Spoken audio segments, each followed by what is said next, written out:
Hi everybody, and welcome back to the editorial review live from Cerec 27.5 here in Las Vegas. I'm Mike McCarthy, your host, and we are joined by a very popular and rather famous dentist, Dr. Howard Goldstein, Director of Clinical Education for Dentaltown and for Ann Media. Dr. Goldstein, welcome. Thank you, Mike. Thanks so much for taking time out of your schedule. Hey, to kick this off, since you write for a huge community, 120,000 townies, what do you think they want to know about what's going on at Cerec 27.5? Well, you're kind of throwing me through a loop here because that's my sixth question I have, but I'll move that up to number one. Okay. They want to know, how much is this thing going to cost me? Okay? Fair question. It's free, by the way. The Blue Cam users want to know, I just bought my Blue Cam. What am I going to do? How much is this costing me? That's the number one question right now on Dentaltown. We'll take care of our customers with the help of Patterson. That's the answer. We will make sure no Blue Cam owner will be left behind. No Blue Cam owner left behind. That's a good point. I mean, of course, we're happy that everybody's so enthusiastic about the technology. In fact, while we were doing the demonstration on stage yesterday in the grand opening, you could hear cheers in the crowd and all that kind of thing, but often you would hear, how much? Where's my contract? I mean, people were immediately wanting to make the purchase. Of course, they should get in contact with Patterson Dental. We have upgrade paths for everybody, regardless of what technology they own of ours, and so we're going to take care of everybody with our partner Patterson. But don't forget, they should contact their rep. Blue Cam is still the best camera out there after OmniCam. Do not forget. It's number one and number two cameras. That's right. Yeah. We say number one and number one. Yeah, right. Right. 1 and 1A. Well, I first heard of Cerec years ago from seeing posts on Dentaltown. I didn't even know anything about Cerec. Then I started seeing these cases by people like Orman, Tarun, and others. And sure enough, a couple years later, I have a Cerec in my office. How has Dentaltown affected your, Cerec? In what ways? Oh, yeah, Dentaltown experience for me. I'm an 11-year veteran with Sirona. And in my first 2 years, which was 2002, and before and after, it was my weekend specials to go on Dentaltown and find out about the blogs that we have, like Cerec sucks, and what is going on right here, a big fake. All these things, they got me up to speed, because you come into the company, everybody tells you how great Cerec is, and then you see reality, and the reality was out there at Dentaltown. You had a lot of fans, you had a lot of criticism, you had a lot of we don't know what that really means, we don't get service, all of these things. That's what really got me going, becoming the biggest Cerec fan in the company, and the biggest Cerec fan in the company only by default, because I'm the number one, so if I'm not behind it. So that's when we launched all these ideas of what to do. And 3D was the first launch to make not only the greatest technology, but to make it easy to use for the dentist. Easy to use. That was the biggest obstacle 10 years or 11 years ago for our technology. That's excellent. We loved having you on Dentaltown. And speaking of on Dentaltown, not all presidents and vice presidents of companies actually post on Dentaltown. In fact, most don't. But I often see you as vice president of Sirona North America and Mike Augins as president, so coming on board, helping the occasional Cerec user that might be having a problem. A couple, one every now and then. But what makes you guys decide to do something like that? I think it's great, but not all people do that. Well, I mean, I think it's no different for me than being at a trade show. Wherever the conversation is happening, our representatives need to be there. Our executives need to be there. We need to hear what customers are saying about our product. For us, it's a great insight into the mindset, not only of our owners, but also of people considering Cerec. And so, in as much as a big part of the conversation today in dentistry takes place online, you need to be there.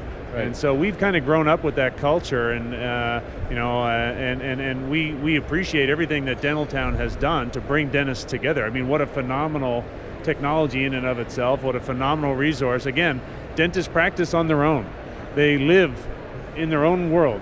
They typically are the only clinician in the practice. And I have to think that they feel a sense of isolation a lot. And Dentaltown is one of those things that pulls dentists together. It doesn't pull them apart, it pulls them together. And they have a chance to learn from others, interact with executives and industry folks and so on. I mean, this is the exact ideal scenario. So, of course, we're there. And we really appreciate the support you guys have given us. We appreciate you having you there. Armin, you're a frequent poster in Dentaltown.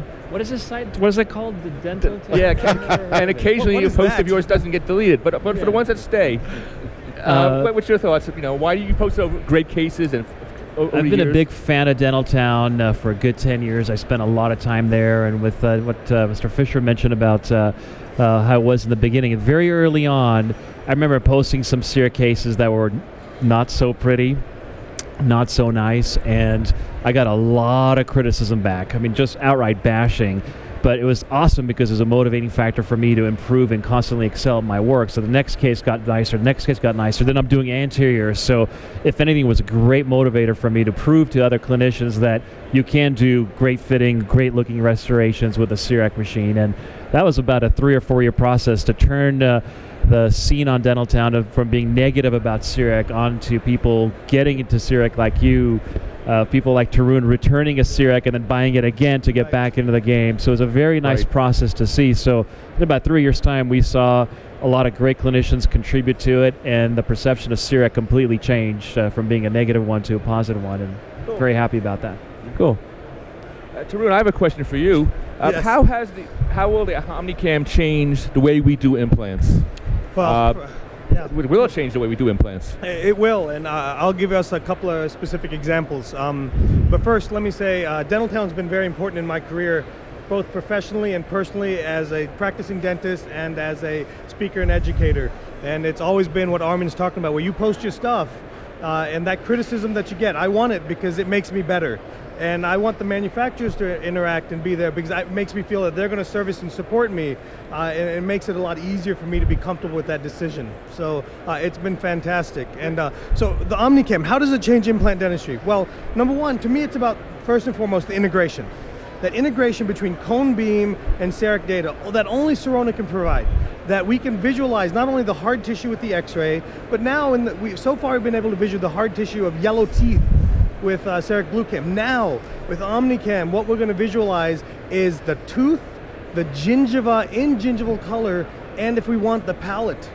And we can see everything. So that's one thing. Now we're going to have better visualization of the soft tissue, number one, with the implants. Number two, as we get this integration going forward with the milling and Cerec Guide, what I think we're seeing now, what I've experienced in the 3 months we've been doing it, is in the past when we do immediate surgery and I'm uncomfortable taking that impression with the powder and everything because I have the patient opened up or I don't want the powder to get in there, or immediate extractions and there's a socket hole there and I don't want the powder to get down there. There's no powder anymore, right? So now I'm very, very comfortable and confident to take that impression immediately in full color at the time of surgery. So I'm saving my patient another visit, and we're able to then digitally mill abutments or digitally mill healing abutments, digitally mill restorations. I mean, I can go on and on. It's unbelievable. Okay. Will the OmniCam be able to be used down the road with Invisalign or even dentures? What's the thoughts on that? I'll leave that for the corporate guys. Is it physically possible to be used? I mean, maybe not be certainly wise yet, but sure. We're talking about partnerships, of course, right? We don't see any technical hurdle whatsoever. Well, that's great to know. And then all things are possible. For us, we focus on the restorative side first. Okay. That has to be right. That has to be correct. Nobody should buy based on 5 or 6 clear aligner case starts per year kind of thing. I mean, we think that the technology needs to make sense in the restorative context. Otherwise, it'll never be an economical, viable technology within the practice. And so once that condition is met, and once we see that the OmniCam is performing at the same level like BlueCam, which is already an industry established standard, then we feel good about looking to what other possibilities are there for that technology. Certainly, we see them in ortho, we see them in perio even, we see them in implantology. Obviously, we're already down that road. And so we will branch that out continuously as time goes on, but restorative is home. That has to be right, and so we go step by step with that. Well, I'm getting the sign from the cameraman. We want me to wrap it up, so they can turn off the camera. I have one last question to ask, but I don't want anyone else to hear. 2 years from now, what's coming out? Okay, just between you guys and me. That's all. Okay, no one else will know this. What's coming out in 2 years? I've seen it. It's called the Purple Cam. What's that? Purple Cam. Purple Cam. Got it. Cam. That's a joke, folks. In black and white. Yeah. In black and white. Good. We just want to go back. Okay. Black and white pictures Actually, now, right? the more only thing aesthetic. left now is for something that you place in the mouth that preps for you and scans at the same time, so I don't even have to leave the house. It just does everything just put for my me. patient's head in an oven at the same Yes. time, and then the And it's oven preps crystallized and milled I and guess stains and I glazes guess I for walked you. right into this one, didn't I? Well, what's definitely coming out in the next 2 years is a lot more passion, a lot more community, both on Dentaltown and the Cerec audience, and a lot of happier patients are going to be coming out due to the ease, effectiveness, and absolutely stellar work that Omnicam will be bringing to the table. Dr. Goldstein, thank you so much for taking time Thank out you of your, very much. I out of your appreciate it. schedule. My pleasure. Gentlemen, thanks so much. Thank you. And we are going to be back shortly, broadcasting live here from Cerec 27.5 in Las Vegas, Nevada. Stay with us. Thanks.